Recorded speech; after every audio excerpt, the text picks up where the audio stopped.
a few years back. She has no recollection of the experience. Now this is a bit disturbing, and I'm thinking, hang on a minute, but I have an absolutely clear recollection of the experience, and all these kind of arbitrary details and very mundane details as well accompanied it. So we had early experiences like that. Well, I became really interested in UFOs, and I can remember another occasion I was in London, and my mother said she opened the door of my bedroom and she witnessed a ball of light coming out of the bedroom and shooting off through the window, the landing window. Another occasion, she woke in bed and she saw two very tall beings at the foot of the bed standing, and they had some apparatus over their heads. She described it like that. Another occasion, she said she saw a star outside, what appeared to be a star outside the house. She watched it for 40 minutes, and it was going up and down and left and right, making the sign of the cross, as she described it. So, and we've had sort of experiences like that. And during Circlemaking, we've also had experiences. Once we were in a field and we'd actually completed the formation.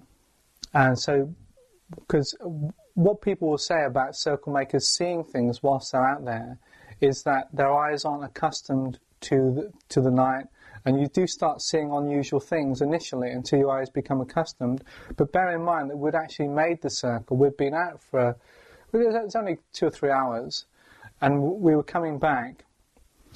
The other member of our team then said something to me, and I turned round, and he looked really, really afraid. And he said he saw 2 very tall figures following us out of the field.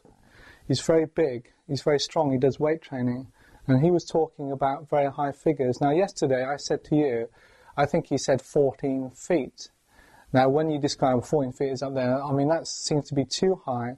But actually at the time, I do recall him saying something like that. We're talking just very, very tall. I mean, people tend to talk about ETs as these little things. But so this was obviously not that kind of experience. Now, in the same field, a year later, when we were making a formation, I was standing holding the pole, my brother was scribing a circle, and there were these bright flashes, really intensely bright flashes of light, but gentle. It was I say intense, but when I'm thinking back on it, when you see these kind of UFO films of someone being abducted, they seem to have this really intense flow, and they're sort of blinded and it hurts their eyes. I'm not talking about this. It was the whole field lit up, but there was when I think back, there was a gentleness to it. And also, when I think back, I feel certain that we felt energized. Or I know I felt energized with each flash of that light. It was as if something was energizing the circle. And what happened after that was really bizarre. My partner became incredibly confused. And he just seemed to have lost all perspective. And he just became almost kind of zombified. And it was a very unusual, and I became very concerned for him initially because it was just like he was in a trance. Now, he does remember that, but significantly, or interestingly enough, he doesn't remember the flashes of light. And I know, so I'm talking about the whole field lighting up. I'm talking about, obviously, intense flashes of light. And so I find it, again, this kind of strange feeling of isolation. Well, hang on a minute. So I can remember this, but you don't. He can remember some of it. And so it's a kind of strange, it's a strange phenomenon. One I can't really explain, actually. There's a very real possibility that Circlemakers might be responding to a call of sorts, or an invitation from the unknown to go out into the fields and to create crop circles. It's something that I believe I've experienced. And I can remember lying on bed at home, coming home late one night after work and exhausted, lying on the bed with the window open during a lovely summer evening. And there was just a magical feeling. And it felt like it was coming through the windows, in the scent of the air, whatever. And it was like a call of the wild, just to go back to go out into nature. And then for me, it was a call to make crop circles. And that night, I just contacted my partner, and we went out and made a formation. I can also say that there is a feeling about that place, how the people feel.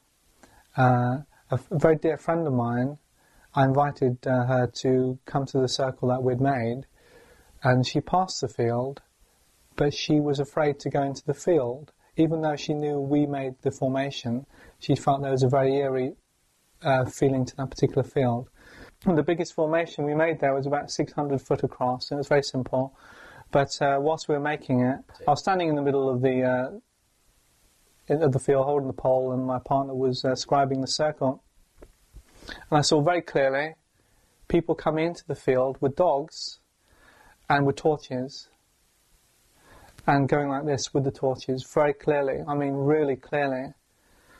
And I thought, oh no, we've been caught. And there was a feeling of dread. But something else came over me, and it seemed to say, no, stand your ground, carry on. And I looked, and these things had gone. During part of the creation of that formation, we both experienced a surge of energy when we made a part of that formation. We both agreed on it. We didn't know then, but we've since discovered that there is the remains of an old stone circle in the air. And I find this quite interesting, and I think there seems to be, I believe, I've got no proof, but it seems to be that we were guided to that area, interacting with something in that area. It's very alive and very vibrant, and I don't know what it is. I think I've always had interest in mystical things, but the most dramatic of all experiences I had was with the experience with I believe, with Christ. So I became a Christian about 2 years ago, and I've made circles since being a Christian on one occasion, and it was a very strange night actually. That was the night we saw flashes, and also I cut myself very badly, and but we ended up making a formation and praising the Lord actually whilst making the formation. This sounds incredibly irresponsible, and I'm not sure about it. And as a Christian, I also love the earth. Right? I have a deep love of nature, and I think the two can come together, in nature, worshipping in nature, as it were. And so, as a Christian actually making crop circles, I'm not sure about that. I mean, I did actually pray over it. It sounds bizarre, but I actually prayed over it. I think I'm never sure about actually going out to make crop circles. I'm never sure about it, and it's an area I'm not comfortable with. If I was really comfortable with it, I'd be happy to show my face and whatever. It's a strange area. It's almost like being involved in some occult practice. Now, as a Christian, you're not supposed to be involved in the occult, etc., etc. And what I mean by occult, there's just a huge area here which we don't understand. And we know we're interacting with something. We don't know how much we're being used or manipulated by this something. Where this something is entirely benign, I don't know. I can only say that I used to have experiences with, I believe, what were possibly extraterrestrial intelligences. And since becoming a Christian, I no longer have those experiences. But the experiences that I have had have been certainly more benign. I was in one of my formations when the farmer came along, and he wasn't very happy, and that made me a little bit concerned. Obviously, I kind of think, hang on a minute, this guy isn't happy about this. But certainly some of the major researchers have been in our formation, and I've got a real buzz out of it. Yeah, I took a friend of mine in, and he didn't know it was my creation, and he was practicing Tai Chi in it, and he was balancing on one leg, and he's normally quite clumsy, but all of a sudden he was really inspired, and he seemed to be doing amazing Tai Chi, and I said to him, how do you feel? And he said, just such deep peace. And he was very still, very quiet, and he had a very positive experience in that formation.